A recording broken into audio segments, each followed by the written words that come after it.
Professor ইউনূসের মাঝে আমরা শেখ হাসিনার প্রতিচ্ছবি দেখতে পাচ্ছি। শেখ হাসিনা যেমন করে বিএনপি নেতা ইলিয়াস আলীকে গুম করে খুন করে পরের দিন তার স্ত্রী কন্যাকে গণভবনে নিয়ে তার পরশ মাখা স্নেহ দিয়ে বুঝাতেন, একইভাবে আমরা দেখতে পাচ্ছি যে প্রধান উপদেষ্টা ওসমান হাদির পরিবারের লোকজনকে নিয়ে সান্ত্বনা দিচ্ছেন।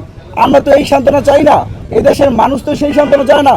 যেখানে শুক্রবার দিন বিজয়নগরের মতো রাজধানী গুরুত্বপূর্ণ একটা পয়েন্টে প্রকাশ্যে গুলি করার পর সেই শুটার ফয়সাল করিম মাসুদ এবং তার সহযোগী মোটরসাইকেল চালক আলমগীর পল্টন থেকে মিরপুর থেকে আশুলিয়া থেকে গাজীপুর থেকে ময়মনসিংহ এবং পরবর্তীতে সেই সীমান্ত দিয়ে ভারত পালিয়ে যায়। আর এই দেশের মানুষ আপনার কাছে অ্যাকশন চায়, এদেশের মানুষ চায় না শেখ হাসিনার যেই দুষ্ট চরিত্র আপনার প্রতিচ্ছবি হিসেবে দাঁড়াক। আমরা খুবই উদ্বেগ জানাচ্ছি তার বর্তমানে অ্যাক্টিভিটির মাধ্যমে।